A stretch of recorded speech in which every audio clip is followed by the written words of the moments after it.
آج گدائی کوئی سجنا اپنا آپ گوایا ہے تاں یار نے چاہتی بھائی. فرماتے میں نے دیکھا ابو بکر صدیق آئے اور انہوں نے گٹھڑیاں باندھی ہوئی مال کی اور لا کے رکھی. تو حضور کے سوالوں میں بڑا فرق تھا. جواب تو جو آنے تھے وہ آنے ہی تھے، سوالوں میں بڑا فرق تھا. مجھ سے حضور نے پوچھا کیا لے کے آئے ہو؟ میں نے عرض کی حضور 50%.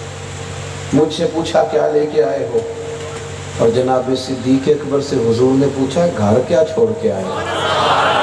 کہتے وہ جو سوال تھے نا، دونوں سوال، ان سوالوں میں ہی بڑا بین فرق تھا، واضح. مجھ سے پوچھا جا رہا ہے لائے کیا ہو، اور جناب صدیق سے حضور پوچھتے ہیں گھر. ابو بکر صدیق بڑے سیانے بندے تھے. اس سوال کا جواب یہ تھا کچھ نہیں چھوڑ کے آیا. یہ سوال تھا کیا چھوڑ کے آئے، تو جواب تھا کیونکہ سارا لے آئے تھے تو جواب یہ تھا کہ میں کچھ بھی نہیں چھوڑ کے آیا. لیکن یہ ابو بکر صدیق ہیں، یہ امت کے پہلے صوفی ہیں، یہ معرفت کی گفتگو کرنے والے پہلے شیخ ہیں. جناب ابو بکر صدیق رضی اللہ تعالیٰ عنہ سے محبوب نے فرمایا گھر کیا چھوڑ کے آئے ہو؟ حضرت صدیق اکبر گویا کہنے لگے حضور گھر تو میں بھرا ہوا چھوڑ کے آیا ہوں.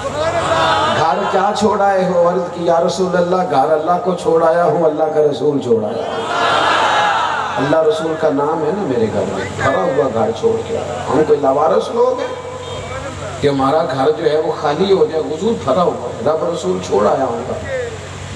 آپ زندگی میں جد و جہد کریں. اور یار بھاگ دوڑ جو کرنی ہے، صبح وقت پہ جو اٹھنا ہی ہے، تو کس کے لیے؟ 4 پیسوں کے لیے. رزق حلال کی طلب کو برا نہیں کہہ رہا، لیکن حرص حوث تمام اس کو پیدا کر لینا خیر کے کاموں کے لیے. اپنے آپ سے کوئی کام لیا جائے اور خیر کو اپنے آپ سے مزین کیا جائے. رات کو اچھے اچھے منصوبے ہوں، ذہن کے اندر نیک خواہشات ہوں، اور وہ اپنی ذات بنانے کی نہیں، اپنے آپ کو چمکانے کی نہیں.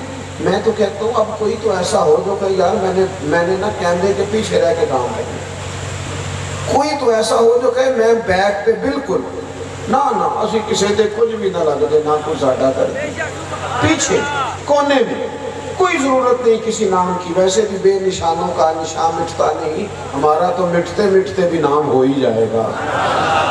کوئی تو ہو، لیکن وہ معاملے گڑبڑ ہو گیا ہے. مجھے بھی پوچھ لو، مجھے بھی گن لو، مجھے بھی شمار کر لو، میں بھی ہوتا ہوں. ایک تو خیر سے اپنے آپ کو، بخاری میں حدیث ہے، نبی پاک صلی اللہ تعالیٰ علیہ وسلم نے فرمایا جلدی جلدی نیکی کر لو، جلدی جلدی سے خیر کر لو.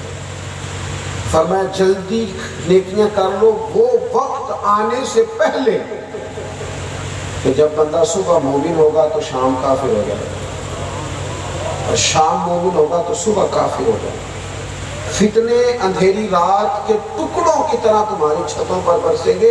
اس سے پہلے نیکیاں کر لو، دیر نہ کرو، جلدی سے خیر جمع کرو، نکلو دوڑو نیکی کے کام میں.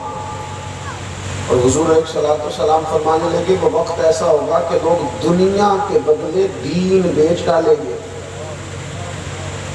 دین بیچ ڈالیں گے. کس لیے؟